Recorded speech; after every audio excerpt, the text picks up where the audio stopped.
महाराष्ट्राचा।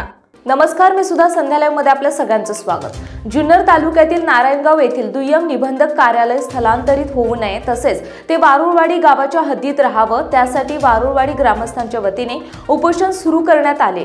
हे कार्यालय खासगी बिल्डरच्या स्वतःच्या स्वार्थासाठी आणि आर्थिक फायद्यासाठी हलवले जात असल्याच्या निषेधार्थ कार्यालयाच्या शेजारी सामाजिक कार्यकर्ते शशिकांत पारदी आणि नितीन भालेराव यांनी 2 दिवसांपासून उपोषण सुरू केलं आहे।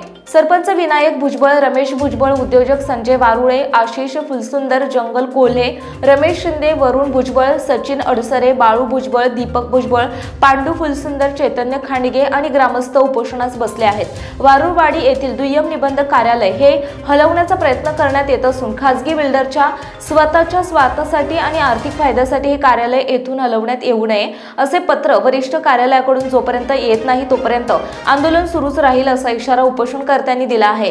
तसेच नारायणगाव येथील कनिका खैरे यांनी दुय्यम निबंधक कार्यालय हे खासगी जागेत जाऊ देणार नाही असा इशाराही दिलाय। अधिकाऱ्यांकडे डुडी साहेबांकडे आम्ही गेलेलो असता ते कार्यालय तात्पुरत्या स्वरूपात स्थगित करण्याचे आदेश तसे IGR साहेबांना जिल्हाधिकाऱ्यांनी दिलेले आहेत, परंतु ते लेखी दिलेले नाही, तोंडी दिलेले आहेत। आम्हाला लेखी आदेश पाहिजे।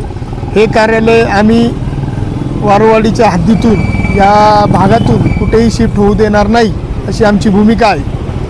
दुय्यम निबंधक कार्यालय तिकडे जाते हे एकदम चुकीच्या पद्धतीने जाते। शासनाचं जे धोरण आहे, गावचा विकास करायचा असेल तर गावात शासकीय कार्यालय पाहिजे। त्या हिशोबाने गावात ग्राम सचिवालय व्हायला लागले, एकाच इमारतीत काही शासकीय सर्व कार्यालय लोकांना सुविधा उपलब्ध करण्यासाठी यायला लागल्या।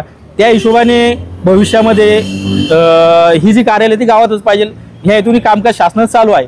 परंतु हे जे कार्यालय जाते हे चुकीच्या पद्धतीने या ठिकाणावरून जे 1935 साली या ठिकाणी कार्यालय आहे इथून हलवून ते 3 ते 4 किलोमीटर लांब दूरवर जाते।